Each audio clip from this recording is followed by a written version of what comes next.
Kung mahal mo ko, anakan mo ko, Julio, nang sa ganun wala nang makakahadlang pa sa relasyon natin.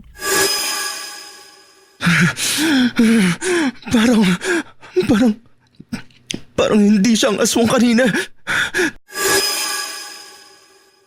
Gusto kitang kainin. Gusto mo bang iparanas ko sa'yo? May kasabihan na love is blind. Yung nakahanda kang talikuran ng lahat at magbulag-bulagan kahit na halata namang may red flags. Ganyan po ang tema ng ating kwento ngayon.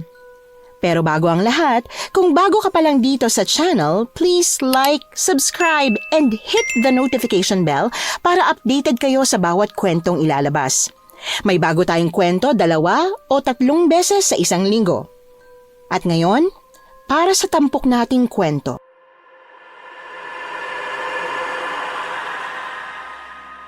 Napaka-chismosa talaga ng mga kapitbahay natin dito. Isipin mo kuya, ginawa pa kaming pulutan ng chismis ni Liana. Akala mo mga perpekto. Ako lang ba yung maagang nakabuntis ng babae sa lugar natin?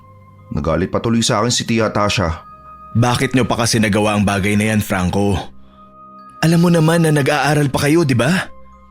Talagang gagawin kayong pulutan ng mga chismosa dito sa atin.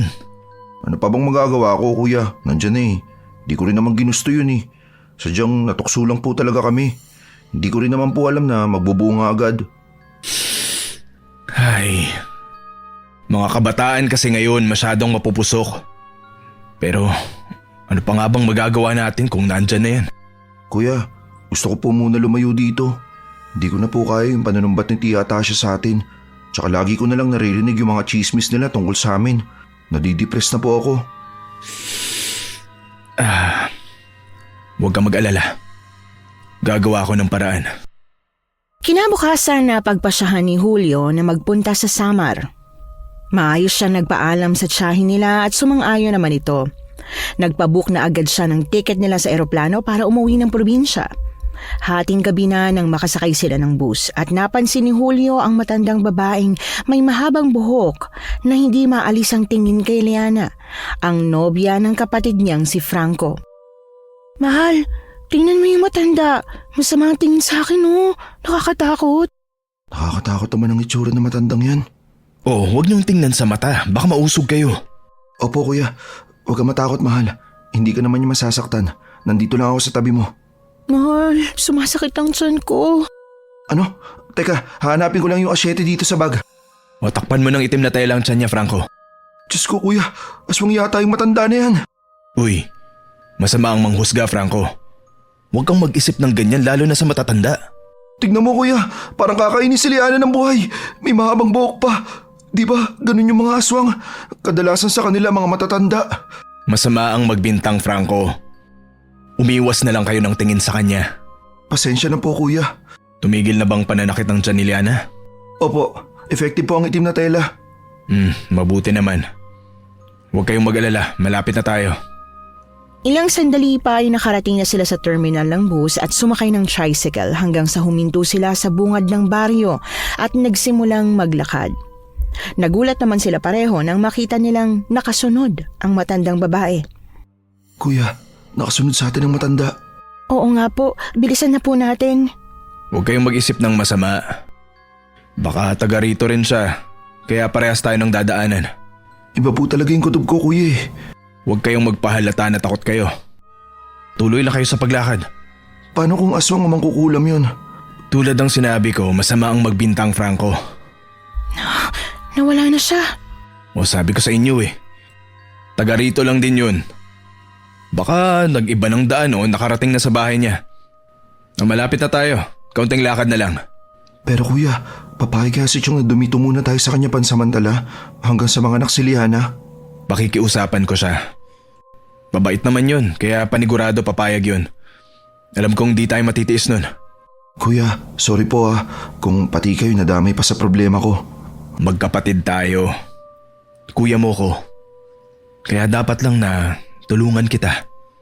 Ano bang magagawa natin kung masyado kang gwapo para mabuntis agad si Liana? Lalaki na naman ulo ko dyan kuya. Pero salamat po talaga ng marami. Di ko alam yung gagawin ko kapag wala ka. Walang anuman. Basta, pagbalik natin ng Maynila, mangako ka na babalik ka sa pag-aaral, ha? Gusto kong makatapos ka ng kolehiyo para mabigyan mo ng magandang buhay ang pamilya mo. Pangako po kuya, gusto ko rin naman pong mabigyan ng magandang buhay ang pamilya na bubuuin namin. At syempre, makatulong na rin po sa'yo.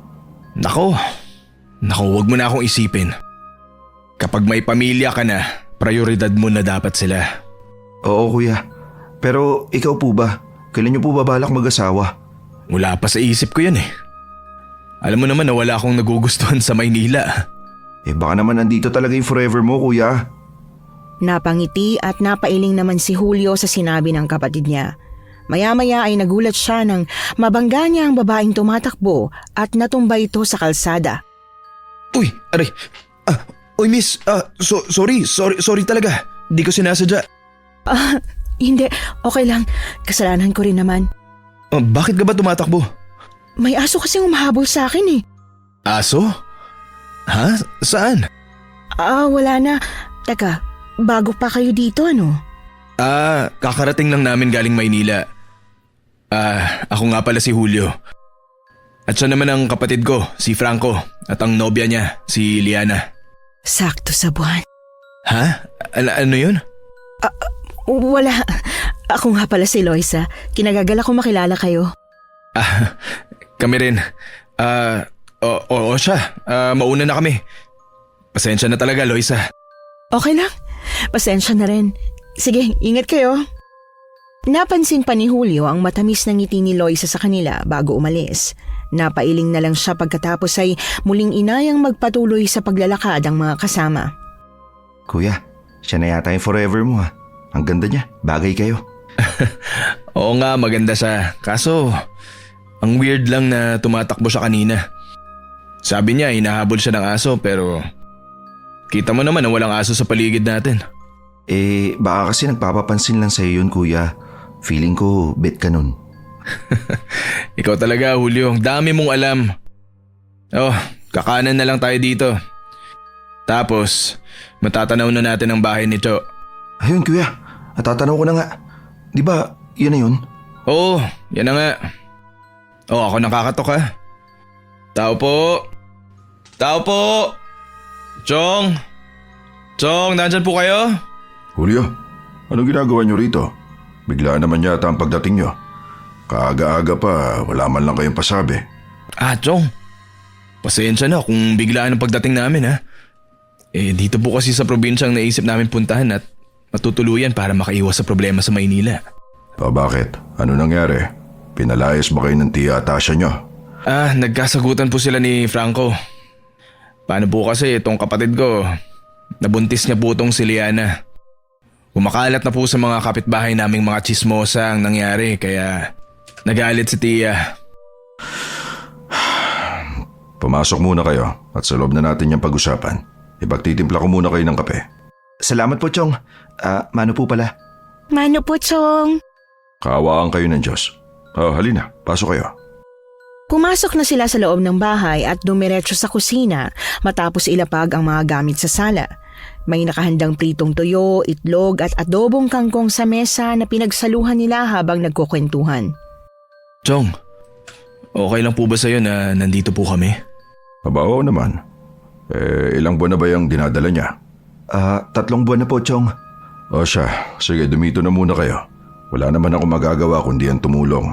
Hindi ko kayo pwedeng talikuran dahil biniling kayo ng nanay niyo sa akin bago siya nawala.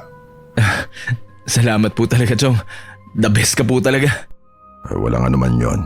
Pero alam na ba ng magulang ni Liana na isinama niyo siya rito?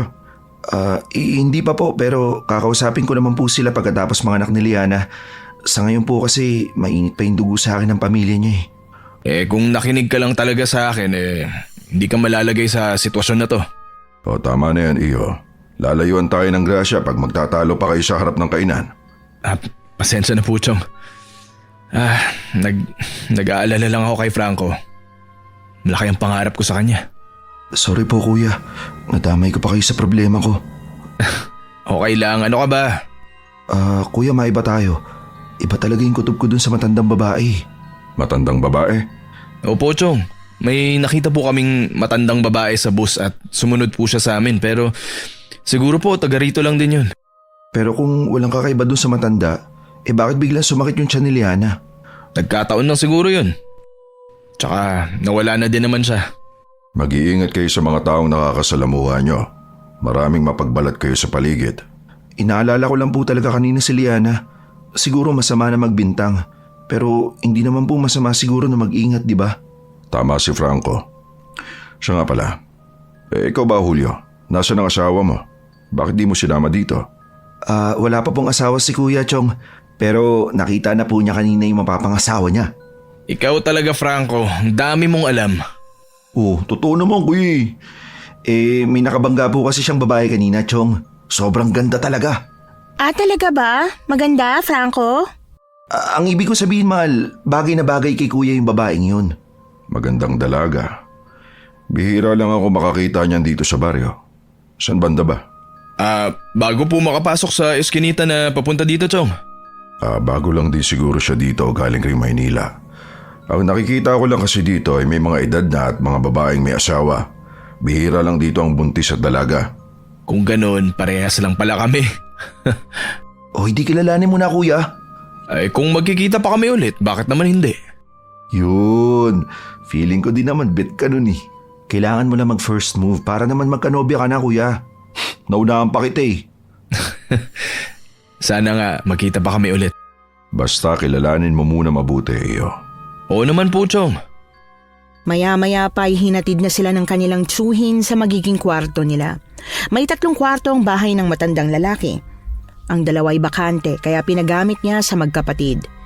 Pagpasok ni Julio sa silid ay bumungad sa kanya ang maliit na papag na kasya lang sa 2 tao at may nakarolyo ng banig sa ulunan. Pagpasensyahan nyo na kung walang malambot na kama ha. Banig lang at papaga meron ako dito. Nako, okay lang po, Chong.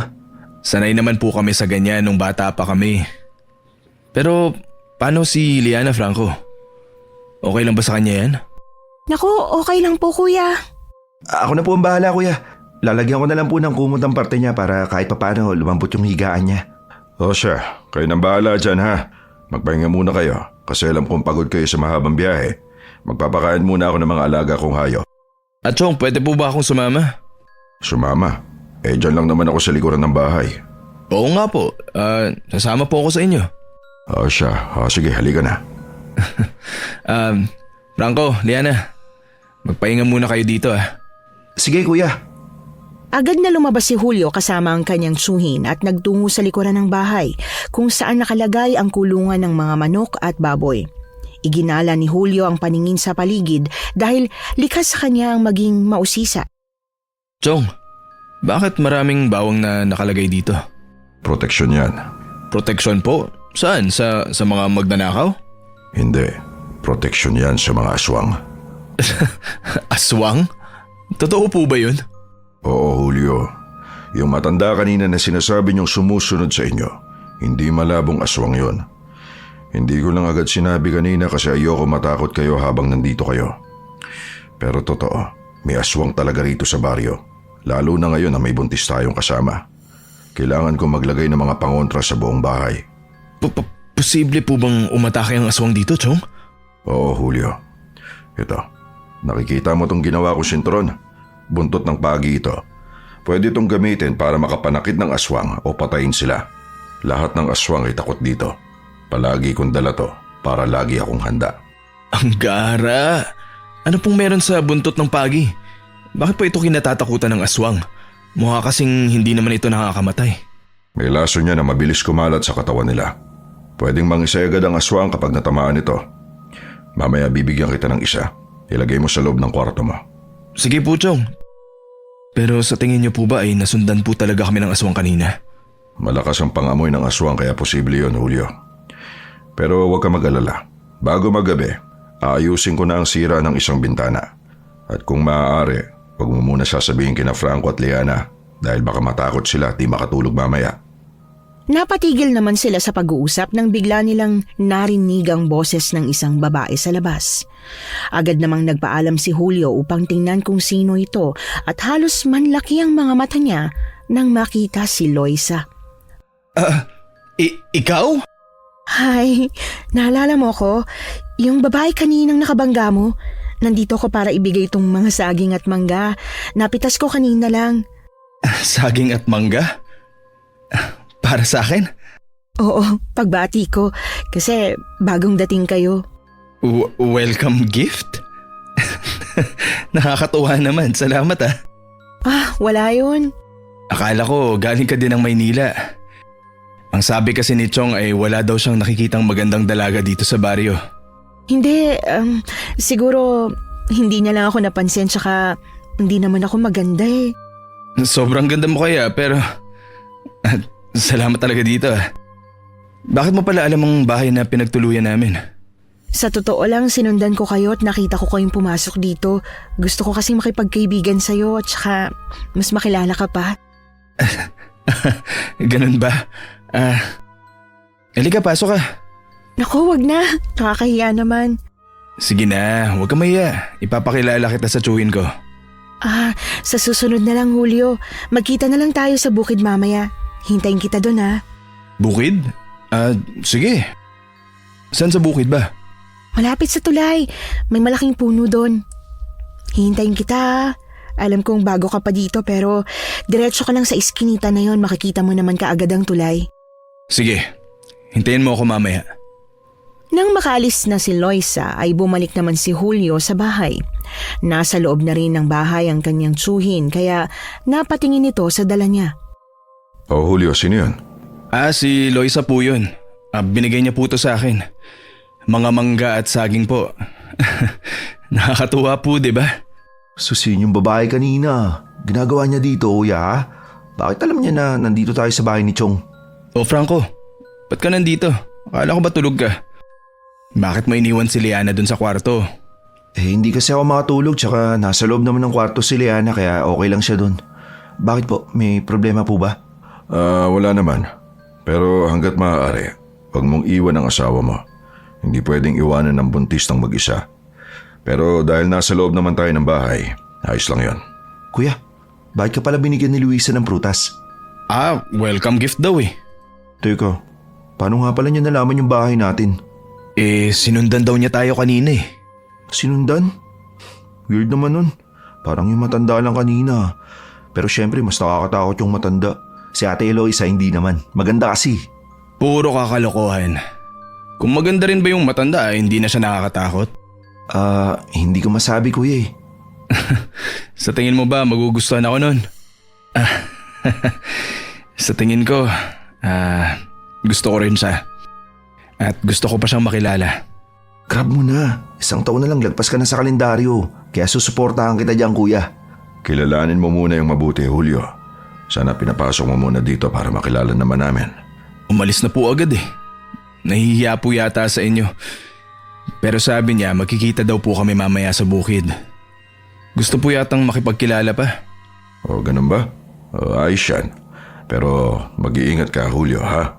Siyempre naman po, tsaka mukhang mabait naman po si Loisa. Mainhin din po siya. Lumalove life na talaga, kuya ko ah. Baka nandito talaga ang babaeng para sa kuya mo. Hayaan mo na para maging masaya naman siya sa buhay niya. Ewan ko ba, pero unang kita ko pa lang sa kanya. Nai-imagine ko ng sarili na kasama siya tumanda. Bah, niyan. Love at first sight? Sus, kanina nga lang nawiwirdohan ka.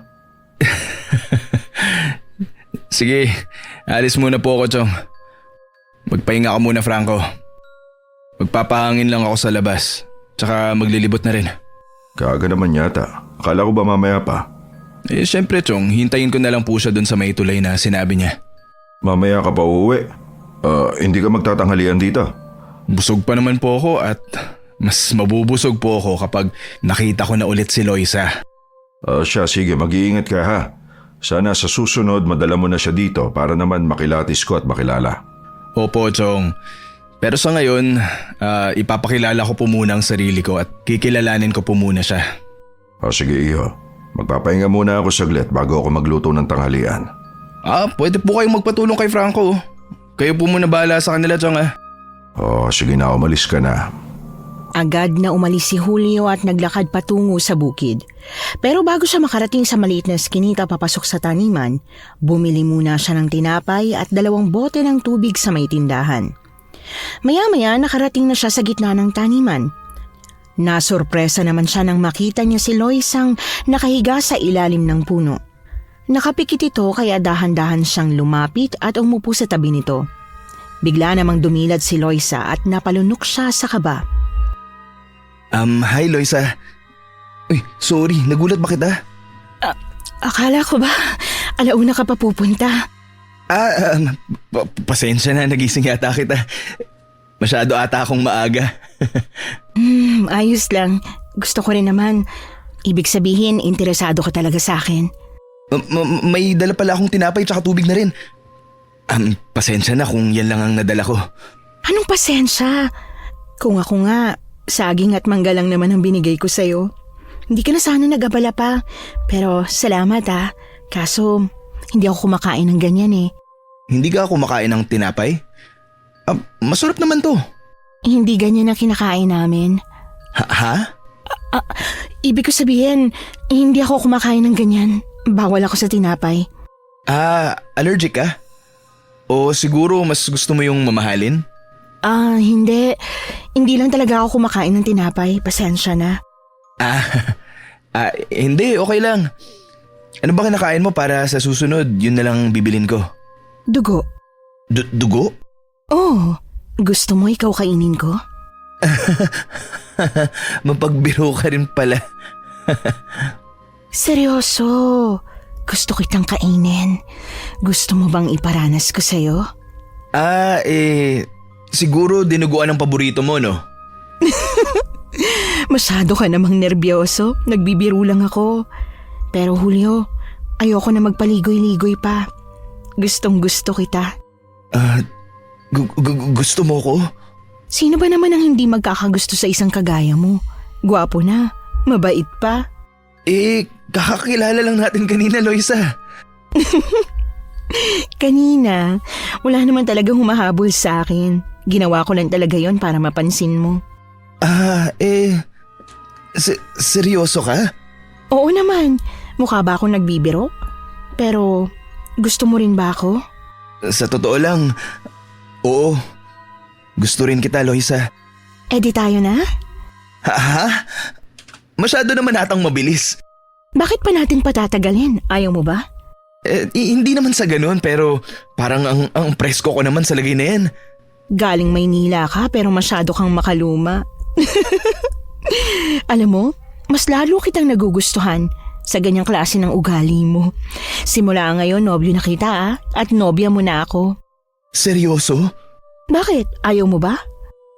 Siyempre, gusto ko naman din, pero gusto ko rin sana na makilala ka pa.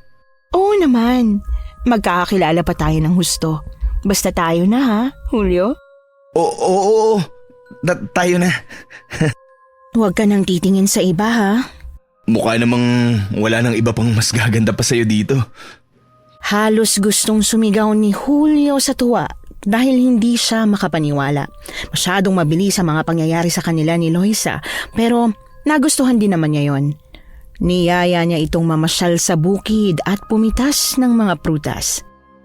Loisa, gusto mo ng bayabas? Hindi ako kumakain yan eh. Ano bang prutas gusto mo? Wala akong kinakain na prutas. Ang weird naman. Anong sabi mo? Wala. I mean, pihikan ka pala sa pagkain kasi pati prutas hindi ka kumakain. Masarap naman tong bayabas. Bakit? Masama bang maging pihikan? Hindi naman sa ganun. Matagal ka na dito sa baryo? Oo. Ilang taon na? Simula pagkabata? Matanong ka din pala, no? Pasensya na. Gusto kasi kitang makilala ng husto. Napahaba naman ang kanilang kwentuhan at hindi na malayang malapit ng lumubog ang araw. Loisa, bakit dito mo naisipang makipagkita sa akin? Bakit? Ayaw mo ba dito? Hindi naman. Tahimik nga eh. Madalas ka ba talagang pumupunta dito? Oo. Gusto ko kasi yung walang storbo. Tahimik, tsaka Nasusolo kita. Nasaan nga pala bahay niyo? Magagabi na rin kasi kaya ihahatid na sana kita. Dito ang bahay ko. Ha? Joke lang. Siyempre hindi dito, pero malapit lang dito.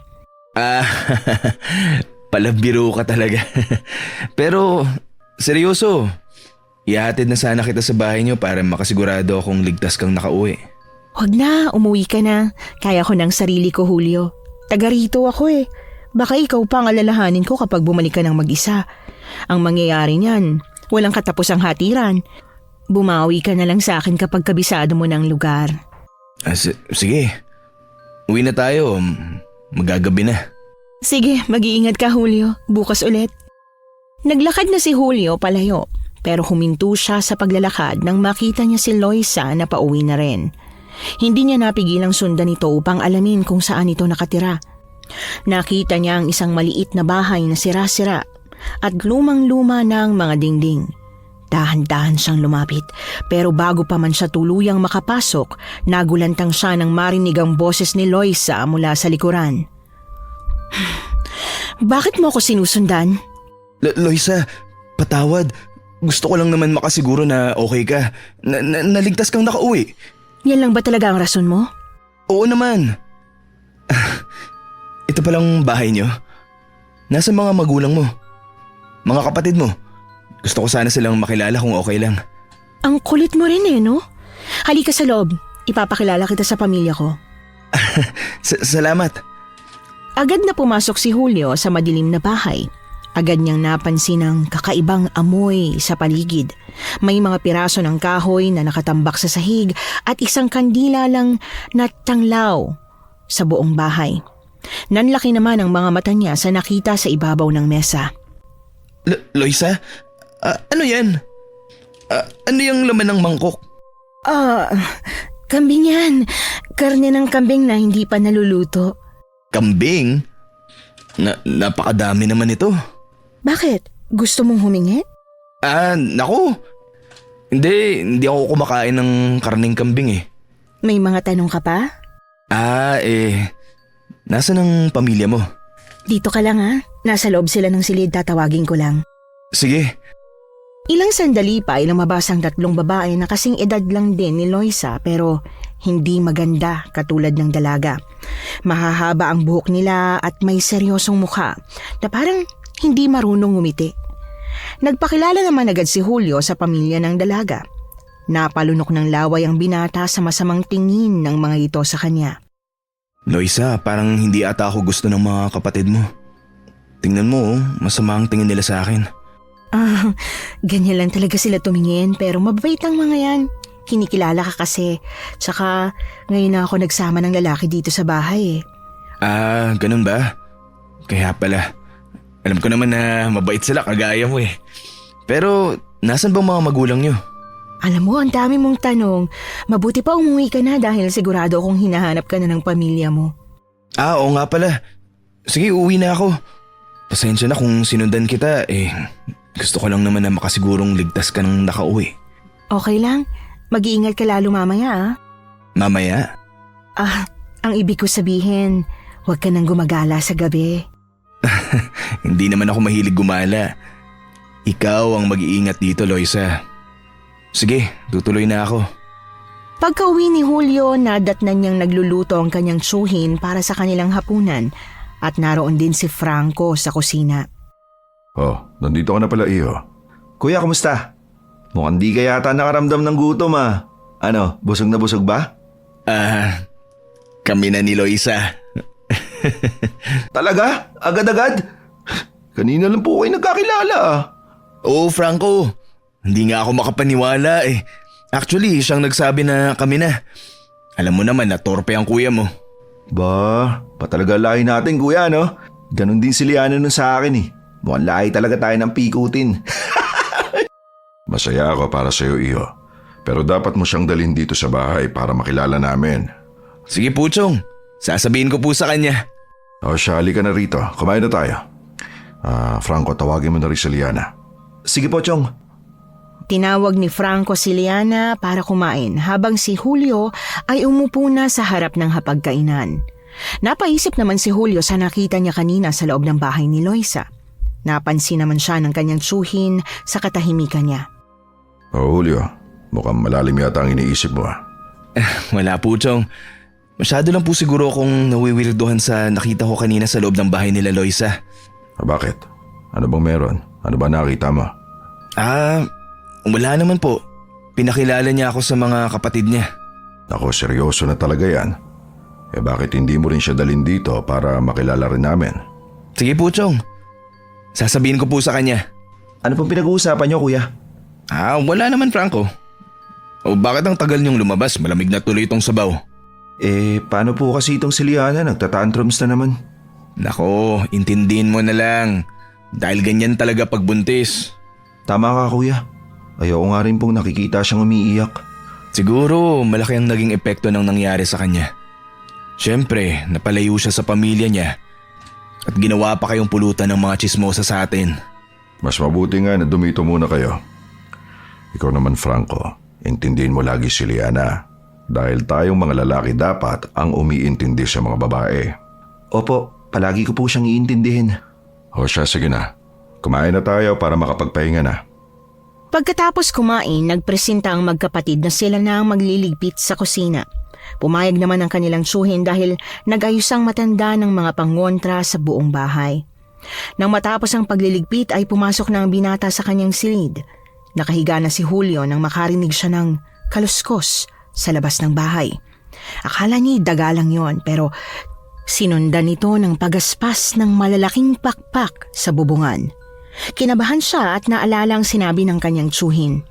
Dahan-dahan siyang lumabas ng kwarto at nadatna ng tsuhin na tila ba may pinakikiramdaman. Sabi ko na at dadalawin tayo ng aswang eh. Di nga ako nagkakamali. Mabilis talaga sila makaamoy ng buntis. Aswang po ba yan, Chong? Oo, Julio. Kailangan natin protektahan si Liana at ang sanggol sa sinapupunan niya. Oo nga pala si Liana! Halika, pumunta tayo sa kwarto nila. Pagkatapos kumatok ni Julio sa pinto ay agad namang nagbukas si Franco. Nakita nilang mahimbing nang natutulog si Liana samantalang si Franco ay nagising din dahil sa ingay. Agad na lumapit si Renato sa tabi ng higaan ni Liana. Tiningnan niya ito at sinigurong maayos ang lagay ng dalaga. Si Julio naman ay lumingalinga sa paligid, nakikiramdam. Ano po yun, Chong? May narinig rin po ako sa bubong na parang may malaking pakpak. Parang may lumalakad. Hindi lang basta lakad yun. Nandito ang aswang. Sigurado akong wakwak yan. At pinupuntiray niya si Liana dahil buntis siya. Lalo na 3 buwan pa lamang ang tiyan niya. Baka yung matandang aswang. Nasundan tayo, kuya. Hindi natin pwedeng hayaan to. Kailangan nating protektahan si Liana. Huwag ka mag-alala. Hindi yung makakapasok dito. Napapalibutan ang bahay ko ng mga pangontra sa kagaya niyang aswang. Bigla namang narinig ng tatlo ang malalakas na pagkalmot sa bubong. Napatakip sila ng tainga dahil sa pangingilo sa ingay na ginagawa ng aswang sa yero. Sumunod doon ang matinis na halakhak.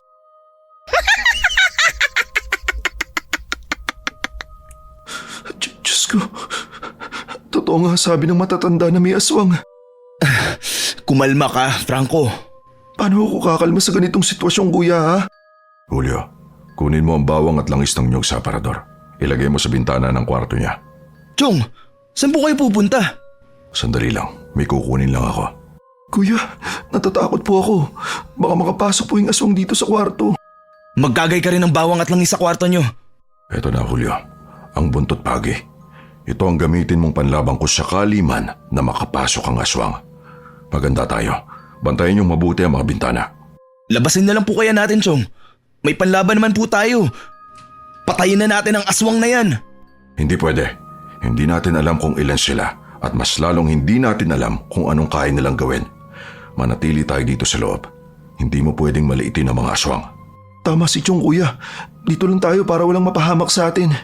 Ha? Ano nangyayari? Bakit ang ingay? Mahal, may aswang na umaligid sa bahay natin. Pero huwag kang mag-alala, hindi naman niya makakapasok dito. Aswang? Bakit may aswang, mahal? Nakakatakot naman dito. Kumalma ka, okay? You're safe here. Safe? Sigurado ka ba dyan, Franco? Oo nga, mahal. Huwag kang mag-alala, Liana. Mawawala din yan sila. Mawawala rin yan maya-maya. Hindi naman nila matatagalan ng pangontra na nilagay ko sa buong bahay. Halika, Julio. Samahan mo ako sa kusina. Agad na sumunod si Julio sa kanyang tsuhin sa kusina. Nanlaki ang mga mata ni Julio nang makita niya sa butas ng dingding sa kusina ang pulang mata ng aswang na nakasilip. Chong! May aswang na sumisilip sa atin, tingnan mo! Sabuyan mo ng asin, dali. Palayasin mo, Julio. Lumayas ka! Umalis kang aswang ka! Chong, nandito po sa kwarto. Sinisira po yung bintana namin. Tara, Chong! Punta natin sina Franco sa loob! Lumipad ang aswang doon pagkasaboy ko ng asin! Pagkapasok nila sa loob ng kwarto ay nadat na nila si Liana na umiiyak dahil sa takot. Agad namang sinabuyan ni Franco ng asin ang bintana. Ilang sandali pa ay may isang malaking nilalang na may pakpak ang lumipad palayo. Nawala na rin ang ingay sa paligid pagkaalis ng aswang. Takot po pala sa mura ang aswang, Chong. Pinagbumura mo lang ng malutong at inambaan ng itak, tumakas na. Oo, takot sila sa ganyan. Pero hindi natin alam kung hanggang saan ang kinatatakutan nila. Nag-iisa nga lang siya pero napakalakas niya. Nasira ang bintana at nagkabutas pa ang dingding sa kusina. Wala na po ba siya, Chong? Anong klaseng aswang po ba yun? Nakakatakot! Talagang nakakatakot pala sa personal na karanasan. Aswang na wakwak talaga yon. Tinatarget ng mga wakwak ang buntis dahil sobrang bango ng sanggol para sa kanila. Totoo nga po palang sinabi ninyo. Akala ko hindi totoo ang mga aswang pero ngayon tayo ang ginugulo dahil sa pagbubuntis ni Liana. Chong, nakakatakot po pala dito. Kuya, nag-aalala po ako para kay Liana at sa anak namin. Baka pwede tayong lumipat ng ibang bahay. Kahit pa lumipat kayo sa kabilang lugar, susundan at susundan pa rin kayo ng mga aswang dahil buntis ang nobya mo, Franco. So ano po bang dapat gawin natin, Chong? Kahit ako nag-alala sa kalagayan ni Liana at ng pamangkin ko, alam kong babalikan tayo ng aswang dito. Kumalma kayo.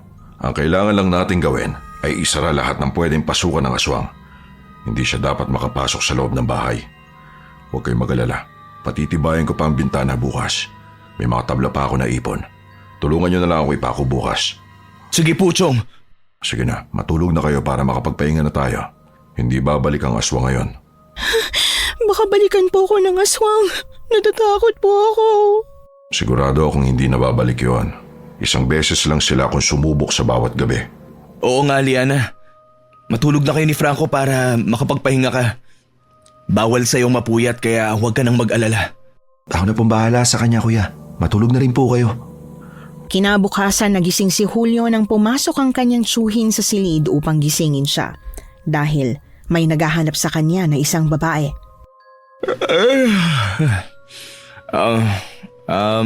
Chong? Hindi sana kita gigisingin dahil alam ko na puyat ka kagabi. Pero may babaeng naghahanap sa'yo sa labas. Siya ba si Loisa? Babae?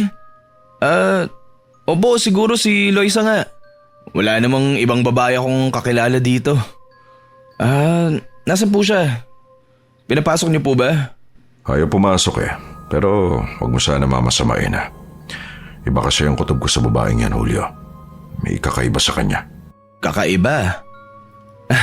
Kakaiba po talaga kasi napakaganda niya, Chong. Iyo, ayokong manghusga pero mag-ingat ka sa babaeng yan. Lalo na't hindi mo pa siya kilala ng lubos.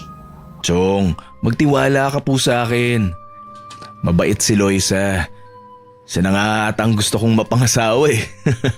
O sige na, halika na. Naghihintay na siya sa labas. Sige po, Chong. Magpapalit lang po ako ng damit saglit tsaka maghihilamos at magsisipilyo. Nakakaya po kasi amoy gaan pa ako. Sige, mauna na ako. Sige po, Chong. Salamat po. Pagkatapos ayusin ang sarili ay dali-dali siyang lumabas ng bahay para puntahan si Loisa. Nakita ang dalagang nakatayo sa labas ng bakuran. Nakasuot ito ng kulay asul na duster. Matamis ang ngiti nito habang nakatingin sa kanya. Magandang umaga, Loisa. Magandang umaga din, Julio. Gusto sana kitang yayain mamaya ulit na mamasyal sa bukid. Ganun ba? Sige. Pero kung okay lang sa'yo, magkape ka muna. Tumuloy ka muna sa loob. Gusto ka din kasing makilala ng tsuhin at ng kapatid ko. Sige. Salamat naman, pumayag ka. Huwag ka mahiya, mababait naman sila.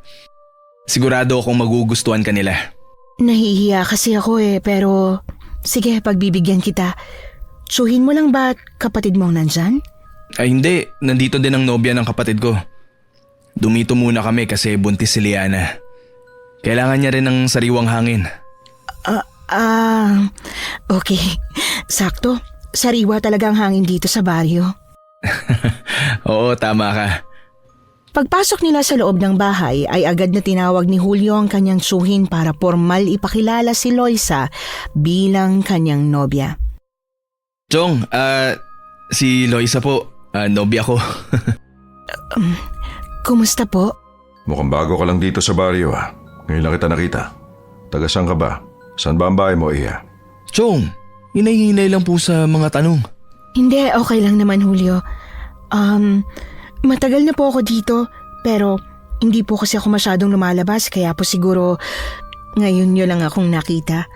Tsaka madalas po akong pumunta sa kabilang bayan sa mga kamag-anak po namin doon. Bakit hindi ka lumalabas? May kinatatakutan ka ba? Siguro takot lang po siya umitim. Hindi po kasi ako pala kaibigan kaya madalas po talaga nasa bahay lang ako. Buti na lang pala, nakilala kita. Sakto palang pagdating namin kasi nasa labas ka. Oo nga Maya-maya ay lumabas naman si Franco kasama ang kanyang nobya na si Liana mula sa loob. Halatang nasurpresa ang mga ito nang makita si Loisa na nakaupo sa upuan na kawayan sa sala. Napangiti ang bisita nila nang makita si Liana. Napatuon ang tingin nito sa tiyan ng nobya ni Franco. Uy, kapala yan ate ganda. Buti naman bumisita ka. Aba, nagagandahan ka na pala sa iba. Ito naman napakasilosa. Sila na nga ni Kuya Julio Oo nga Liana, ikaw lang ang maganda sa paningin ni Franco. Siyempre, si Loisa naman ang maganda sa paningin ko. Nagbibiro lang naman ako. Bolero ka pala, Julio. Ha? Hindi ako nagbibiro Hi Ate Loisa. Napakaganda niyo naman po. Kumusta? Nagkita din tayo ulit. Napakaganda naman talaga ng asawa mo. Hindi pa po kami kasal kaya nobya pa lang po. Ganon na rin yun. Nabuntis niya kasi kaya nakapagdesisyon silang magsama na.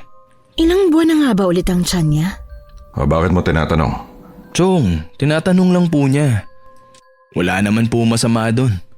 4 na buwan na po ngayong Lunes. Napakasarap. Anong sabi mo? Ang sabi ko, napakasarap magbuntis dahil masarap magkaanak. Makikita niyo rin yung bunga ng pagmamahalan yung dalawa. Gusto ko yan. Gusto ko. Nako, balang araw, gusto din kitang mabigyan ng anak. O ilan ba gusto mo? 10? Julio, tama na yan. Kumain muna tayo. Nakapagluto na ako ng almusal. Sige po, Chong. Halika, Loisa. Huwag ka mahiya. Sumabay ka na sa amin mag-almusal. Naku, busog pa ako. Maaga akong kumain sa amin Niluto ko kagabi yung nakita mong kambing sa lamesa. Talaga? Pero magkape ka na lang. Halika na at baka magalit si Chong. Sumunod naman kay Julio ang nobya papunta sa hapagkainan. Pero habang kumakain sila, ay napansin ni Julio si Loisa na halos hindi magalaw ang pagkain sa plato niya. Pansin ko na hindi mo pa nagagalaw ang pagkain mo sa pinggan. Hindi mo ba gusto ang ulam? Hindi ka ba kumakain ng gulay? Gusto mong ipagluto kita ng karne? Hindi. Okay lang to. Busog pa kasi talaga ako Kanina lang kasi ako kumain ng almusal. Akala ko kasi ayaw mong kumain dahil gulay ang ulam namin. Ayaw mo din kasing kumain ng tinapay kaya napaisip ako na baka pihikan ka sa pagkain. Baka hindi talaga yan ang kinakain niya, Julio. Opo, Chong. Sa tingin ko mapili lang talagang gusto niya. Teka, may kukunin lang ako sa labas. Hintayin niyo ako rito. Agad na lumabas si Renato upang kunin ang buntot paging iniwan niya sa likuran ng bahay. Dahil malakas ang hinala niya na aswang ang babaeng dinala ni Julio. Labis naman ang pagkagulat ni Julio nang makita ang kanyang tsuhin na hawak ang buntot pagi pagbalik at galit pa itong sumigaw. Agad silang napatayo nang ihampas ng matandang lalaki ang latigo sa dingding. Kaagad na nagtago si Loisa sa likuran ni Julio. Layuan niyo ang babaeng yan. Aswang yan, Julio. Oo, Chong. Ano po bang pinagsasabi mo? Bakit niyo sinasabing aswang si Loisa? Aswang siya. Ilang taon na ang lumipas mula nung huling labang ko sa aswang. Amoy na amoy ko ang baho nila pare-pareho. Iba ang kutob ko sa babaeng yan. Chong, konting respeto naman po sa nobya ko. Huwag niyo naman pong pagbintangan ng ganyan. Maayos po siyang nakipagkilala sa inyo. Julio, maniwala ka sa akin. Nakita mo naman na hindi siya kumakain sa pagkain natin. At kanina, ang sama niyang makatingin sa tiyan ng asawa ni Franco. At sinabi pa nga na napakasarap ito. Narinig ko yon. Chong, tama na po. Wala kayong karapatan na pagbintangan siya. Oo nga po, Chong. Sobrang ganda naman po ni Ate Loisa para maging aswang. Kung aswang siya di sana sinaktan na niya si Liana. O sige, patunayan mo na mali ako. Lumapit ka sa akin, babae ka. Chong, ibaba niyo yan. Nakikiusap po ako sa inyo. Paano po siya lalapit kung natatakot? Umalis ka sa harapan niya, Julio. Huwag mo siyang pagtakpan.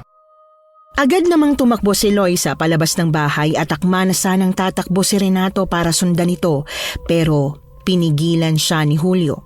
Hinawakan ng binata ang magkabilang braso ng kanyang tsuhin. Oh, Chong, ano ba? Tama na po. Julio, paniwalaan mo ako. Matagal na akong nakatira sa baryo na ito. Kaya alam na alam ko ang aswang. Kahit anong anyo pa ang gawin nila. Chong, mabuting tao si Loisa at hindi siya aswang. Akong paniwalaan niyo. Pinalaki niyo ako na mabuting tao kaya sana ganun din kayo. Porket di lang kumain, aswang na? Grabe naman po kayong magbintang sa kanya. Narinig mo ba ang sinabi niya kanina?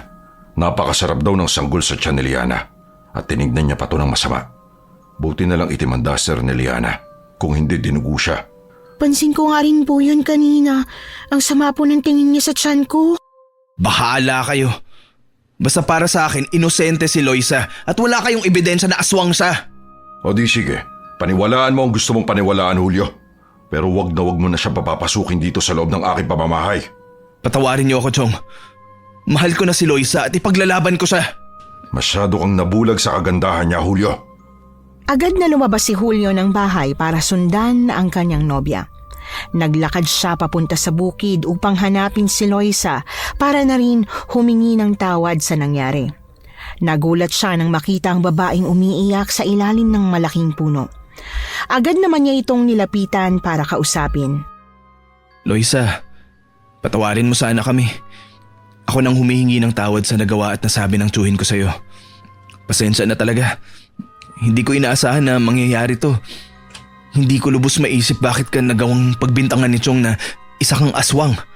Bakit ganun sila? Maayos naman akong nagpakilala sa pamilya mo, Julio, pero bakit ang sama-sama ng tingin nila sa akin? Mukha ba akong aswang? Hindi ka mukhang aswang, Loisa. Siguro nabigla lang si Chong kanina dahil kagabi napuyat kami. May umaaligid na aswang sa bahay namin. Buntis kasi si Liana kaya pinupuntirya siya ng aswang. Kaya siguro puro aswang na lamang ang nasa isipan ng tsuhin ko. Meron ba talagang aswang dito sa baryo? Ang tagal ko na rito, Julio. Pero wala naman akong nakitang aswang. Nagbuntis din naman ng pinsan ko dati pero hindi naman inaswang eh. Meron. Isang wakwak daw na uri ng aswang. Ang alam ko, gustong-gusto nilang buntis kaya inatake kami kagabi. Pero hayaan mo, magiging okay din si Chong. Palipasin muna natin to, ha? Salamat, Julio, ha? Salamat? Saan? Sa pagtatanggol mo sa akin kanina, tsaka sa pagsunod mo sa akin. Ibig sabihin, naniniwala kang hindi ako aswang. Siyempre, mahal kita. At naniniwala ako na mali ang sinasabi ng tsuhin ko. Ipaglalaban ko ang pagmamahal ko sa'yo, Loisa. Lahat gagawin ko para sa'yo. Talaga? Mahal mo ko? Oo. Mahal na kita, Loisa. Kung mahal mo ko, anakan mo ko, Julio. Nang sa ganun, wala nang makakahadlang pa sa relasyon natin. Seryoso ka ba? Masyado namang mabilis ang hinihingi mong yan. Hindi tayo dapat nagpapadalos-dalos. Isa pa, may kagastusan kami ngayon dahil nagdadalang tao ang nobya ng kapatid ko. Seryoso ako, Julio. Kapag nabuntis ako, hindi na ako paghihinalaan ng tsuhin mo. Sa bagay, tama ka naman. Bukas ng gabi, dalhin mo ako sa kwarto mo. Doon natin gagawin ang magiging bunga ng pagmamahalan natin, Julio. Papaligayahin kita. Sa bahay? Nakakahiya kay Chong, tsaka galit pa siya. hindi ka papayagan na pumasok. Sa bahay na lang kaya ninyo. Hindi pwede sa amin. Oh, bakit hindi? Kasi isa lang ang kwarto namin tsaka nandun ang mga kapatid ko. Oo nga pala. Saka na lang Loisa, kapag malamig na ang ulo ni Chong. Sa ngayon, kailangan muna natin siyang suyuin. Ayos lang ba sa'yo yun? Sige, okay lang. Naiintindihan ko. Ay, galit ka ba sa akin? Hindi. Tulad ng sinabi ko, naiintindihan ko. Umuwi ka na sa inyo. Baka hinahanap ka na ng tsuhin mo. Hindi kita iiwan dito. Huwag ka na mag-alala, uuwi na rin ako. Ihatid na kita. Huwag na, umuwi ka na. Sige na, ihatid na kita. Ano ba? Sabi ko Julio, umuwi ka na! Sige. Alam kong galit ka sa akin pero pangako aayusin ko rin to. Maayos din ang lahat. Pangako yan Loisa. Bukas magkita tayo ulit. Sige na, umuwi ka na. Napabuntong hininga si Julio habang pauwi. Pagdating ng bahay, dumiretso siya sa kwarto at hindi niya kinibo ang tsuhin. Kinagabihan nagising siya sa kaluskos na tina may gumagapang sa bubong. Maya-maya ay narinig niya ang mga sigaw ng kanyang tsuhin. Lumayas ka! Demonyo kang aswang ka! Hindi ka mananalo. Kilalang kilala kita. Alam ko kung saan ka nakatira. Chong, hindi pa rin po umalis. Chong! Oh, may aswang na naman. Si Loisa yan, Julio. Hindi ako nagkakamali. Paano naging malaking ibon si Loisa, Chong? Tingnan mo nga yung itsura ng umaaligid na yan. Nakakatakot. Mukhang halimaw. Diyos ko! Mamamatay na yata ako! Mahal, kumalma ka. Nandito lang kami. Kuya, huwag mo nang buksan ang bintana. Natatakot si Liana. Humuni ng malakas ang wakwak, kasunod ang biglang pagkawala ng presensya nito. Maya-maya ay tumahimik na ang paligid. Julio, makinig ka sa akin. Si Loisa ang aswang. Hindi ako naniniwala, Chong. Sa susunod na pag-atake ng aswang dito, lalabas po ako para mapatunayan sa inyo na hindi si Loisa ang aswang. Bahala ka. Basta wag na wag mo na ulit papapasukin ang babaeng yun sa pamamahay ko. Chong, sobra siyang nasaktan sa ginawa niyo. Tsaka base sa pagkakaalam ko, ang mga aswang ay matatanda, hindi dalaga na kasing ganda ni Loisa. Basta sana maniwala ka sa sinasabi ko bago pa mahuli ang lahat. Kinaumagahan hindi na kumibo si Renato kay Julio at agad naman niyang nilapitan ng tsuhin para kausapin. Chong, patawarin niyo po ako pero hindi ko kayang hiwalayan si Loisa. Mahal na mahal ko siya. Okay lang po kung hindi niyo ako pansinin o kibuin. Maghihintay po ako. Aalis po muna ako. Kuya, alis ka?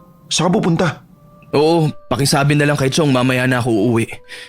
Umaga pa naman kaya ligtas kayo dito. Chong, papayagan niyo po ba si Kuya na makipagkita pa doon kay Loisa? Nagdesisyon na siya. Kaya hayaan mo na siya sa gusto niya.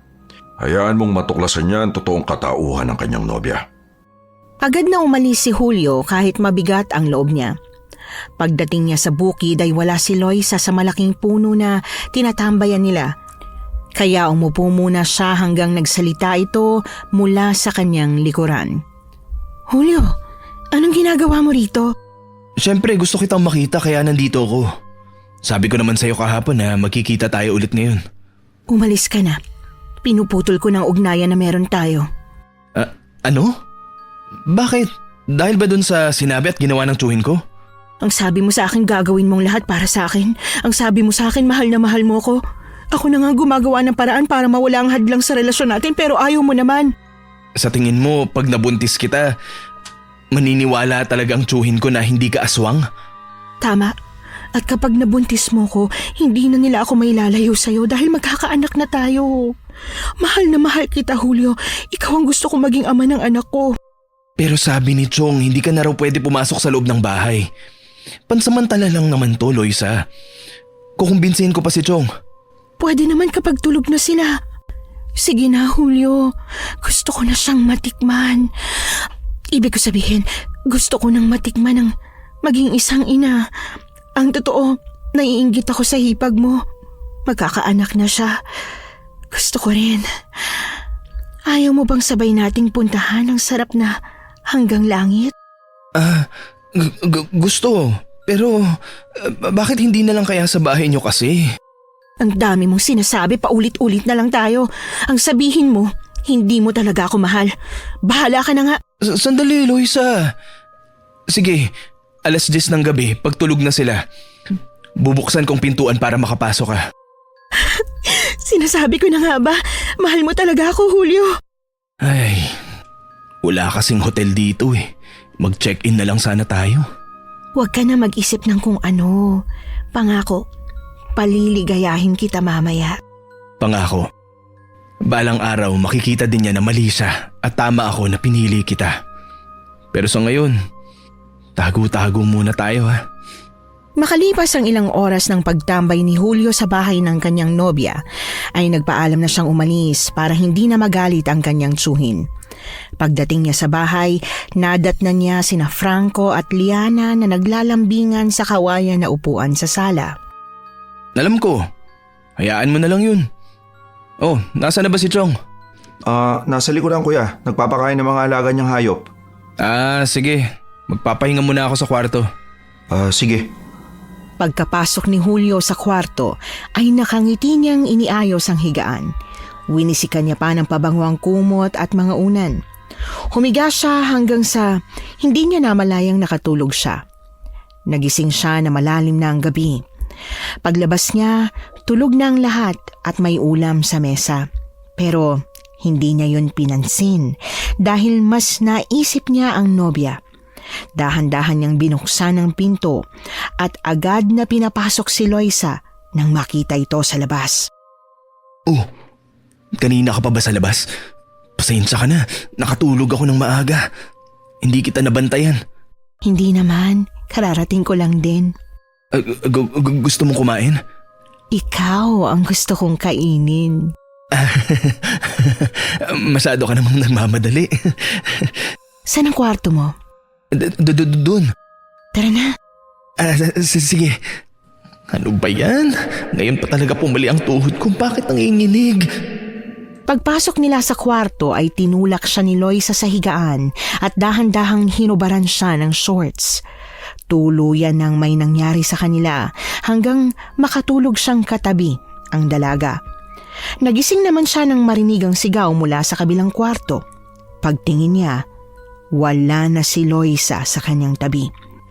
Agad siyang lumabas upang puntahan ang silid ng kanyang kapatid. Nakita niya mula sa nakabukas na bintana na tinatangay ng wakwak si Liana. Hinihila ni Franco si Liana pero nadala ang binata at nang makhabitaw ay nahulog sa lupa. Mabilis na sinugod ni Julio ang aswang. Tumalon siya sa bintana upang abutin ang halimaw pero napakalakas nito. Kaya tumalsik din siya nang hilahin niya ang pakpak nito. Kuya, si Liana at ang anak ko! Si Loisa, nilinlang niya ako. Aswang nga si Loisa. Hindi ako maaaring magkamali. Putsang ina! Suot pa niyang damit na kanina kahit aswang na siya. Paano nakapasok ang aswang? Bakit nakabukas ang bitana? Patawarin niyo po ako, Chong. Patawarin niyo ako. Naniniwala na po ako sa inyo. Ikaw ang nagbukas ng bintana? Bakit nakapasok ang aswang, Julio? Kasalanan ko po to, Chong. Hinayaan ko pong makapasok si Loisa sa bahay. Ano? Tangina naman, Julio. Hindi sana mangyayari to kung nakinig ka lang sa akin. Kabilugan ng buwan ngayon, kaya dapat mailigtas si Liana bago maisagawa ang isang ritual. Ritual? Oo, Julio. Ang mga tulad ni Liana na buntis sa ganitong ika-4 na buwan ay ginagawang alay ng mga wakwak para sila ay mas lalo pang lumakas. Kuya, tara na po. Iligtas po natin si Liana. Nakikiusap po ako sa inyo. Franco, Julio, kunin niyo itong mga panlaban. May asin at bawang at buntot pagi. Huwag na huwag niyong iwawala to, lalo na kapag nasa loob na tayo ng teritoryo nila. Chong, saan po ba yun? Sa may malaking puno ng baleta sa gubat. Doon laging ginaganap ang mga ritual. Nakita ko na ito noon at ayoko na sanang maulit pa. Malakas ang kutob ko na doon din dadalhin ni Loisa si Liana. Dahil ang balete na yon ay niritwala ng mga sinaunang aswang para gamitin nila sa pagpapalakas ng kapangyarihan. Kasalanan ko to. Kung hindi ko lang pinaniwalaan si Loisa, kung hindi lang sana ako nagpadala sa damdamin ko. Wala na tayong oras para magsisihan. Ang importante ngayon, mailigtas natin si Liana at ang batang dinadala niya. Tandaan nyo, sa ilalim ng kabilugan ng buwan, hindi lang sila basta wakwak. Mas malakas sila, mas mabilis at mas gutom. Dali-dali nilang kinuha ang mga panlaban sa aswang at naglakad papunta sa gubat. Kahit madilim at tanging buwan lang ang liwanag, ay nilakasan nila ang kanilang loob na kalabanin si Loisa. Mabilis ang hakbang nila para mailigtas si Liana bago ialay. Mahigit 1 oras ang kanilang nilakad hanggang sa makarating sa puno ng balete na sinasabi ni Renato. Pagdating doon ay nakita nila ang nobya ni Franco na nakagapos sa baliktad na krus na kawayan. Nakalilis ang damit sa bandang tiyan at pinapahira ng dugo ang balat. 6 na aswang ang nakapaligid. Mapupula ang mga mata, matutulis ang mga pangil at kuko. Natuon ang atensyon ni Julio sa babaeng nasa pinakagitna. Si Loisa yun na nakasuot ng itim na balabal. Nakaladlad ang mahaba at alon-alon na buhok at nakalabas ang matutulis na kuko. May hawak na sirang manika at mangkok na puno ng dugo. Pero ang ikinagulat nila ay ang biglang pag-iba ng anyo ni Loisa bilang matandang babae. Nagtago muna sila sa isang puno habang nag-iisip ng plano. Kuya, si Loisa, siya din pala ang matandang babaeng nakasakay natin sa bus. Nilinlang niya lang ako. Magbabayad siya. Pakawalan niyo ako! Franco, tulungan mo ako! Mamamatay ka na sa kamay ko. Ikaw ang magiging alay ko, babae. Demonyo ka! Halimaw! Kasalanan nito ni Julio. Masyado kong nabilog ang utak niya. Ililigtas nila ako dito. Papatayin ka nila. Sa tingin mo natatakot ako sa kanila? Magsama-sama kayong mamamatay sa mga kamay ko. Hindi ako makapaniwala pero putang inang nalinlang niya ako. Naisahan niya ako.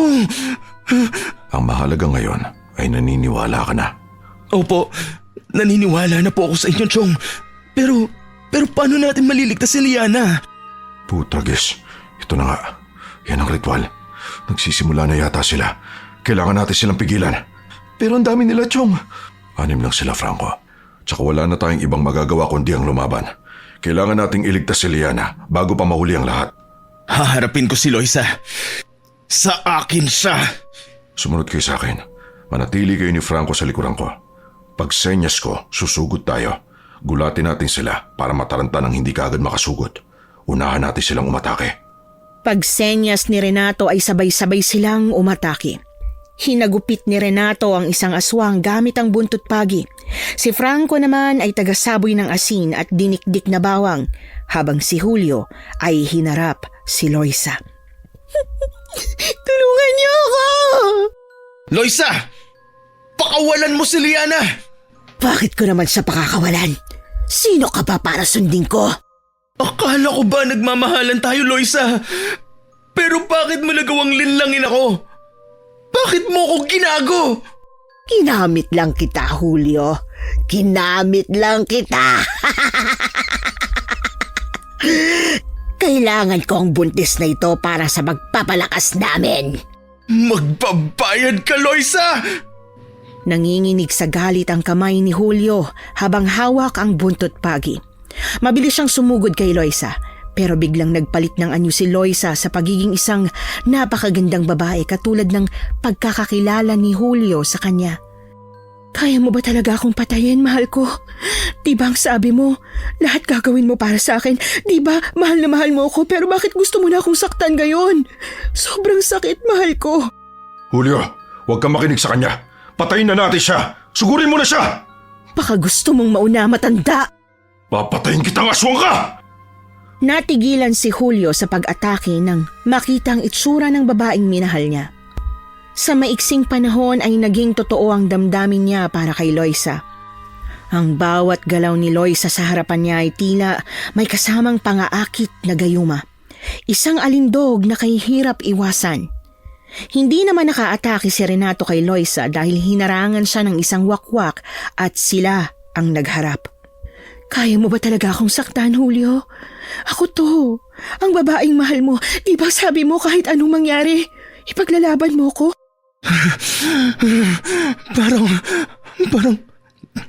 Parang hindi siyang aswang kanina. Julio, huwag ka magpalinlang. Niloloko lang yan. Sugurin mo na! Sa isang iglap biglang lumapit si Loisa at hinalikan si Julio sa mga labi. Hindi makagalaw ang binata na parabang nanigas ang buong katawan niya. Sumigaw naman si Renato upang sabihin kay Julio na dapat na niyang gamitin ang buntot pagi laban kay Loisa. Pero parang walang narinig si Julio. Sumugod naman si Franco papalapit sa kapatid at sinabuyan ng asin sina Julio at Loisa. Biglang tumalon ang babaeng wakwak sa sanga ng puno at malakas na umatungal. Dahil sa pagsaboy ng asin kay Julio, napabalik naman siya sa katinoan. Tangina! Tatakas siya! Hindi dapat ako nagpadala. Hindi dapat. Patawanin niyo po ako, Chong. Kuya, tara na po! Kailangan natin madala si Liana sa ospital! Nanghihina siya! Chong, tara na po. Unahin po natin si Liana. Binuhat ni Franco si Liana at agad silang umalis. Pagdating sa kalsada ay may nakita silang tricycle. Kaagad nila itong pinara at nagpahatid sila sa ospital. Doon ay sinalubong sila ng nurse at agad na nakapagkonsulta sa doktor si Liana. Laking ginhawa nila nang malamang ligtas siya at stress lang ang naging sanhi ng kanyang panghihina. Ligtas din ang sanggol sa kanyang sinapupunan. Patawarin mo ko, Liana. Nang dahil sa pangsarili kong kagustuhan ay napahama ka pa. Patawarin mo sana ako. Nagmahal ako ng babaeng nililinlang lang pala ako. Ginamit ka lang ng babaeng yun para maisakatuparan niya ang kanyang plano kay Liana. Nagpauto ka rin at hindi nakinig sa akin. Pero wala na tayong magagawa dyan. Ang importante ngayon, ligtas si Liana at ang anak niya. Pero ang inaalala ko lang po, Chong, baka balikan tayo ng babaeng yun. Pinatakas kasi siya ni Kuya eh. Huwag kang mag-alala, Franco. Handa akong itama ang pagkakamali ko. Ako mismo ang papatay sa kanya sa oras na bumalik siya. Makalipas ang ilang oras ay pinauwi na sila ng doktor. Ilang gabi ang lumipas at inaasahan nila ang pagbabalik ng aswang na si Loisa. Mas marami silang inihandang mga panlaban sa aswang. Harapin ko ang aswang na yun mamaya. Lalabas kayo, Chong? Oo. Ilang taon na rin simula nung huli ako makipaglaban sa aswang. At naniniwala ako na mapapatay ko rin siya tulad ng pagpatay ko sa pinuno ng mga aswang ilang taon na ang nakalilipas. Chong naman, may edad na po kayo at sobrang lakas ni Loisa. Ako na pong haharap sa kanya para matapos ng lahat ng to. Wag na, Julio. Mahina ka. Hindi mo kayang kalabanin ang sarili mong damdamin. Baka yan pa ang ikamatay mo. Alam ni Loisa na yan ang kahinaan mo. Chong, sasamahan po namin kayo para siguradong matatalo natin ang aswang na babaeng yun. Baka po kasi mapano kayo eh. Magtiwala kayo sa akin. Gawin nyo na lang ang sinabi ko. Huwag kayong lalabas at lagay nyo ng maraming bawang ang buong sulok ng kwarto ni Liana pati na pintuan. Sabuyan nyo rin ng asin ng bakuran at bubong. Sa kwarto nanginginig si Julio habang hawak ang buntot pagi. Bigla naman siyang napatigil nang marinig ang kaluskos ng pakpak at sigaw ni Liana sa labas ng bahay. Dali-dali siyang tumakbo, isinaboy ang asin sa siwang ng bintana at napasigaw ang aswang at narinig niyang bumagsak ito sa lupa. Dali-dali niyang binuksan ang bintana dahil sa kuryosidad. Pagbukas ay nakita niyang nakikipaglaban ng tsuhin sa wakwak. Sugatan na ito at pilit na inaatake ang aswang gamit ang itak. Sa isang malakas na hampas ng pakpak ng wakwak ay tumilapon ang kanyang tsuhin at nawalan ng malay. Chong! Ano ka ngayon, matanda? Wala kang karapatang saktan ng pamilya ko! Ang lakas ng loob mo tayo. Paano mo naman ako matatalo? Isa ka lang namang tao na madaling paikutin at gamitin. Magpabayad ka! Lumabas siya ng bahay at nilabanan si Loisa. Nang tatangkain siyang hampasin ng pakpak, naunahan niya ito at hinila pabagsak ang aswang gamit ang buntot pagi. Buong lakas niyang nilatigo ang leeg ng aswang. Umalingaw-ngaw ang sigaw ng wakwak bago ito bumagsak sa lupa. Dali-dali namang dumating si Franco at walang humpay na sinabuyan ng asin ng aswang hanggang sa hindi na ito makabangon pa. Kinuha naman ni Julio ang nabitiwang itak ng tsuhin at walang pagdadalawang isip na itinarak sa puso ng wakwak. Chong! Chong! Gumising na po kayo, Chong! Chong! Julio, Chong! Chong! Chong, buhay ka! nasa ng aswang? Chong! Chong, pinatay na po namin ang aswang. Pinatay ko na po si Loisa. Huwag ka na nga umiyak dyan. Para ka naman bata eh. Malakas pa ako sa kalabaw. Hindi pa ako patay. Sandali nga lang. Ako ba iniiyakan mo? O ang babaeng wakwak? Salamat sa Diyos, buhay ka, Chong. Oo, buhay na buhay pa ako, Julio. Akala ko talaga mawawala na po kayo sa amin, Chong. Hindi ko po talaga mapapatawad ang sarili ko kapag may nangyaring masama sa inyo. Hindi pa ako mawawala. Gusto ko ring malaman mo dahil pinagmamalaki kita. Napakagaling mo, kuya. Hindi ko akalain na kaya mong talunin yung aswang na yun. Oo naman. Kahit pa minsan ko na siya minahal. Saka dahil din yun sa tulong mo, Franco. Wala po yun, kuya. Nagsaboy lang naman ako ng asin eh. Inisip ko lang na kailangan buruin ng malaking paniki. At makakahanap ka rin ng totoo at tamang babae para sa'yo. Yung maliligawan mo ng mababang panahon para mas makilala mo. At malamang hindi siya aswang.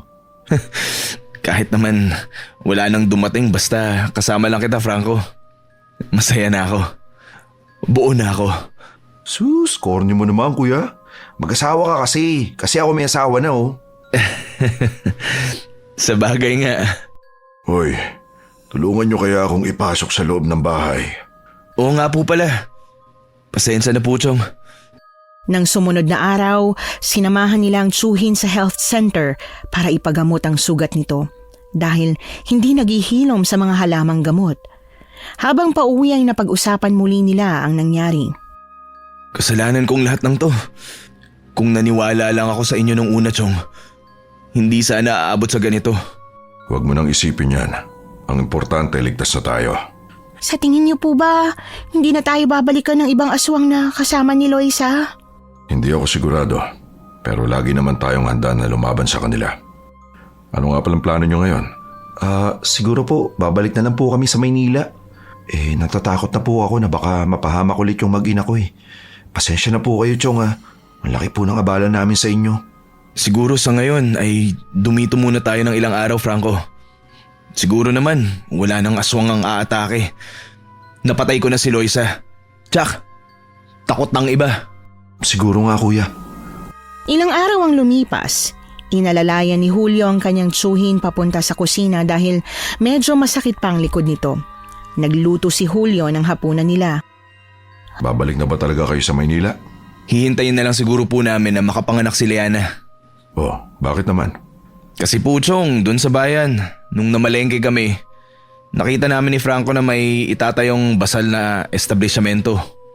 Nag-apply po kami ng construction at natanggap naman. Kailangan po ni Franco ng pera para sa panganganak ni Liana. Tutulungan ko muna ho siyang makapag-ipon. Tama po si kuya. Sa Maynila ho kasi magastos po. Kasi kung uupa po kami ni Liana, wala rin nung matitira na pera sa sahod sakaling makapagtrabaho po ako. Kaya ayos lang ho ba sa inyo, Chong, na tumagal pa ho kami? Nako, kahit dito na kayo tumira. Kung alam nyo lang, napasaya nyo ako ngayong nandito kayo. Natanong ba ninyo si Liana kung papayag siya sa desisyon nyong magkapatid? Hanggang ngayon po talaga, hindi ako makapaniwala sa mga nangyayari.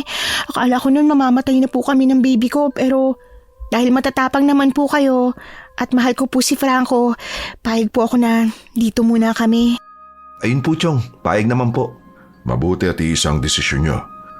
Kaya naman dahil magtatagal kayo dito, ako naman ang pupunta ng Maynila. Ho? Bakit ho? Biro lang, nanlalaki agad ang mga mata mo, Julio.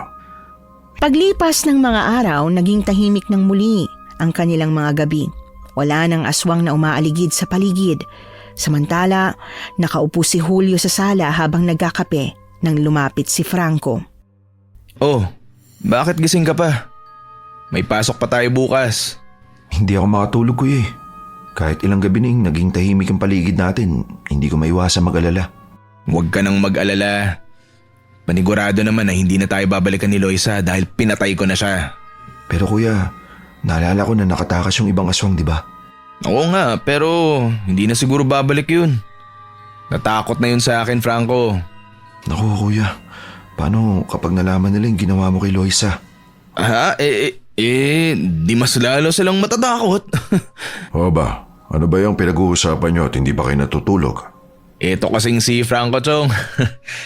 Kung ano-anong iniisip. Nag-alala siya na baka raw balikan tayo ng ibang aswang na nakatakas. Hindi nga posible yan. Kaya dapat pa rin tayong maging handa kung sakali. Kung hindi man ang mga nakatakas ang bumalik, baka ibang aswang. Buntis si Liana at talagang punteriya siya palagi ng mga halimaw na yon. Yun nga po yung inaalala ko eh. Gusto ko na lang pong bumalik sa Maynila. Natatakot ako para sa mag-ina ko eh. Naiintindihan kita sa desisyon mo, Franco. Pero hindi pa nanganganak si Liana. Ang plano natin kapag nakapanganak na siya, tsaka tayo babalik sa Maynila. Isa pa, hindi pa sapat ang ipon mo sa panganganak niya. Baka nga hindi na makapanganak si Liana dahil sa mga putyang inang aswang na yun eh. Lagi daw siyang nananaginip ng mga aswang. Napatigil naman sila sa pag-uusap nang biglang nakarinig ng nakakakilabot na mga kaluskos mula sa labas ng bahay. Napatingin sila sa isa't isa habang nakikiramdam sa labas. Kuya, ano yun? Diyos ko, Chong. Ito na nga ba yung sinasabi ko eh. Si Liana! Puntahan mo si Liana, Franco! Huwag kayong lalabas sa kwarto. Lagyan niyo uli ng mga bawang at langis ang bawat sulok lalo na sa bintana. Nagsimula ng yumanig ang buong bahay. May mga kuko at kamay na kumakalmot sa dingding at bubong. 3 aswang Hulyo ang nasa labas. Silang mga kapatid ni Loisa! Silang bumalik! Sabihan mo si Franco na kahit anong mangyari, huwag na huwag silang lalabas ni Liana at huwag na huwag bubuksan ang bintana. Ako nang lalabas, Chong. Haharapin ko sila para matapos na to. Hindi mo sila kakayanin. 3 silang malalakas na aswang. Chong, hindi nila tayo titigilan kaya kailangan ko silang harapin. Sasama ako kung gagawin mo yan. Chong, ayokong mapahamak ka ulit. Dito na lang po kayo sa loob. Ako na pong papatay sa mga aswang na yan. Julio, matanda na ako at tanda na akong mamatay kung sakali. At kahit matanda na ako, mahusay pa rin akong gumamit ng latigo. Agad nilang binuksan ang pintuan upang lumabas pagkatapos ay isinara agad para hindi makapasok sa loob ang mga aswang. Dala-dala nila ang buntot pagi ng tumakbo pasugod sa mga aswang. Nandito kami! Kami ang harapin nyo! Lumapit kayo nang matapos na ito! Chong, papalapit na sila! Humanda ka! Nakahanda ako palagi, Julio. Chong, umilag ka! Isang malapad na pakpakang humampas kay Renato. Gumulong siya sa lupa para iwasan ang aswang. Chong! Putsang ina nyo! Akong harapin nyo! Sa akin kayo may atraso! Akong pumatay sa kapatid nyo! Mag-iingat ka, Julio! Sige! Habulin nyo pa ako! Sige lang! Tumakbo si Julio at pinahabol ang 2 aswang palayo sa kanyang tsuhin. Isa sa mga ito ay sumugod pero saktong lumundag si Julio at sinalubong ng buntot pagi ang bunganga ng wakwak na umaatungal habang lumilipad. Agad na bumagsak ang aswang at nangisay. Dumakot siya ng asin mula sa bag na dinala niya bago lumabas ng bahay. Sinabuyan niya ang aswang habang nakabulagta sa lupa. Pagkatapos ay pinaghagupit niya ito ng latigo. Nahawakan pa siya ng aswang sa binti kaya tinapakan niya ang kamay nito hanggang sa mabali ang buto. Nang manghina ang aswang, sapilitan niya itong pinalunok ng asin. Pagkatapos ay napatingin naman siya sa kanyang tsuhin. Halika rito, wakwak! Gusto mo ng dugo? Nandito ako! Chong, hayaan mo nang ako ang tatapos sa kanila. Kaya ko na to. Gusto ko pa makapatay ng isang aswang bago ako magretiro. May isa pang natira at yun ang harapin mo, Julio. Sige po, mag-iingat po kayo dyan sa isang yan. Mabilis ang galaw ng isang wakwak na kakaharapin ni Julio, kaya nalilito siya kung paano itong aatakihin. Maya-maya ay nagulat siya nang biglang may sumaboy sa aswang. Napatingin siya kung saan yun nagmula. Nakita niyang mula sa bintana ng kwarto ng kapatid ay naroon si Franco. At hawak pa niya ang timba na pinaglalagyan ng tubig na isinaboy. May halong dinikdik na bawang ang tubig kaya nalapnos ang balat ng aswang. Chong! Kuya! Ayos ba? Loko! Nakikialam ka na naman? Ayos lang yun. Ang mahalaga nakakatulong. Kuya, tapusin mo na yan! Sige! Dahil natataranta na ang aswang, nahablot ni Julio ang pakpak nito. Pinaikot-ikot niya ang wakwak sa ere sa kabinitiwan. Napangiwi pa siya nang makitang sumalpok ang halimaw sa matulis na putol na sanga ng puno. Kumawag-kawag ang wakwak bago tuluyang nalagutan ng hininga. Nang mapatingin naman si Julio sa kanyang tsuhin, nakita niyang nakalambiti ng matanda para pigilan sa paglipad ang aswang na kinakalaban nito. Tutulungan sana niya ang tsuhin, pero nang dumaan sa kanya ang dalawa, ay marahas siyang kinalmot ng aswang at tinamaan siya sa likod. Leche to! Ang sakit mo na! Nakaatake ba? Chong! Kaya pa ba? Mukhang gusto mong inililipad ka niya. Ano? Tulungan na ba kita? Huwag ka nang magtanong dyan. Gawin mo na lang. Okay, sabi mo eh. Nandyan ako. Bago takbuhin ang tsuhin para iligtas, nakita ni Julio ang kahoy na may tulis ang dulo na nakasandal sa dingding. Ginawa yon ng kanyang tsuhin para panlaban sa aswang. Kinuha niya ang isa at tinarget ang lumilipad na aswang. Siniguro niyang tatamaan ito sa gitna ng katawan at hindi naman siya nabigo. Bumagsak ang aswang kasama ang tsuhin niya. Naku po! Nakalimutan ko si Chong! Hindi ko alam kung dapat ba ako magpasalamat o magalit na lang kaya ako, Julio. Nabalian yata ako ng gulugod. Pasensya na po. Ayos lang po ba kayo?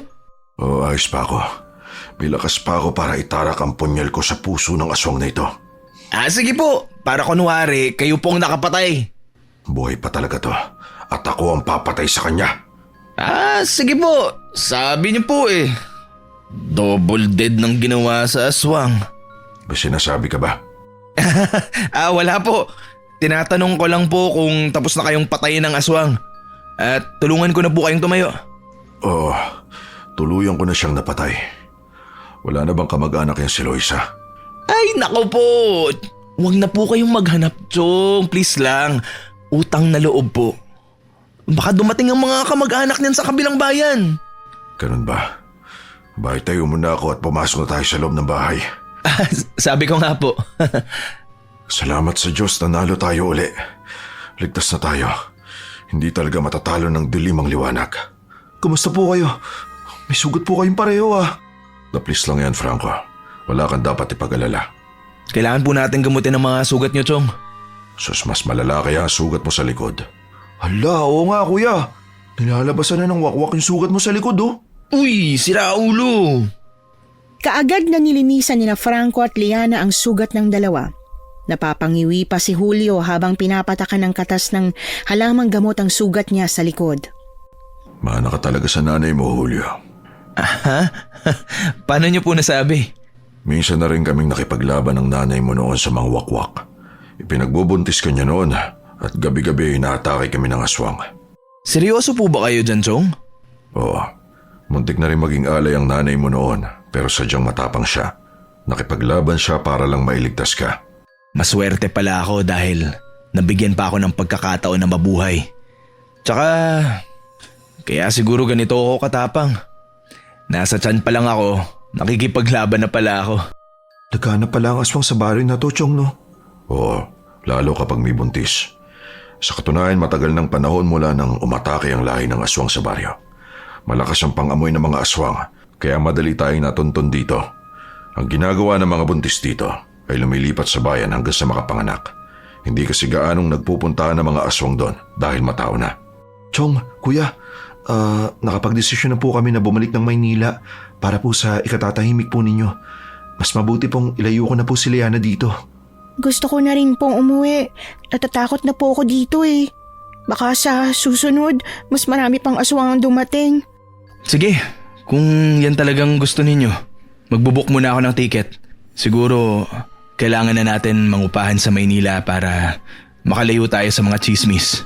Kakausapin din natin ang pamilya ni Liana para maging maayos ang lahat. Ako na pong bahala kay Mommy at Daddy. Siguro po nabigla lang talaga sila sa nangyari pero Alam ko po na matatanggap din po nila ang baby ko. Matatanggap din po nila si Franco. Dapat lang nakausapin mo sila, Iha. Tama ka. Walang magulang na kayang tiisin ng anak. Kaya alam ko na magkakaayos rin kayo. Pero Chong, okay lang po ba kayo rito mag-isa? Aba, oo naman. Dito na ako tumanda at namuhay mag-isa. Huwag niyo na akong alalahanin. Pero Chong, paano kung muli na namang umatake ang aswang?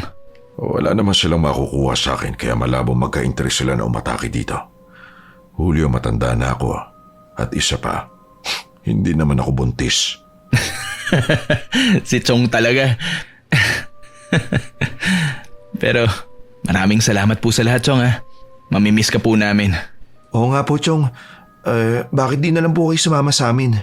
Gustuin ko mang sumama, hindi po pwede. Dito na ang buhay ko at hindi ko kayang iwan ang baryong ito. Siguro po kung wala po kayo, napahamak na po ang baby namin ni Franco. Maraming salamat po, Tito. At pati na rin po sa'yo, Kuya Julio. Lumipas ang mga buwan. Sa isang simpleng apartment sa Maynila, nanirahan ang mag-asawang Franco at Liana kasama ang isang malusog na sanggol na babae. Nagkaayos na din si Liana at ang kanyang mga magulang at sobrang saya nila nang makita ang kanilang apo. Nakahanap naman ng bagong pag-ibig si Julio nang makilala niya ang midwife na si Flora na ilang buwan niyang niligawan bago siya sinagot ng dalaga. Dahil sa katuwaan ni Julio, isinama niya ang nobya sa Samar para ipakilala sa magiting niyang tsuhin. Nagustuhan niyo po ba ang ating kwento ngayong araw? Kung oo ang sagot at hindi mo pa nagagawa, aba, subscribe na! Click the notification bell ha, para updated ka sa tuwing maglalabas kami ng bagong kwento. Click like at mag-iwan na rin ng comment. Masayang-masaya ako tuwing nagbabasa ng messages mula sa inyo. At kung may sarili kayong karanasan na gusto nyong ibahagi sa amin, email lang sa missanhorrorstories@gmail.com.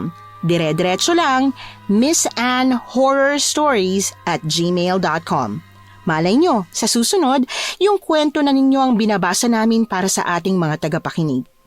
Hanggang dito na lang muna at maraming salamat sa inyong panonood.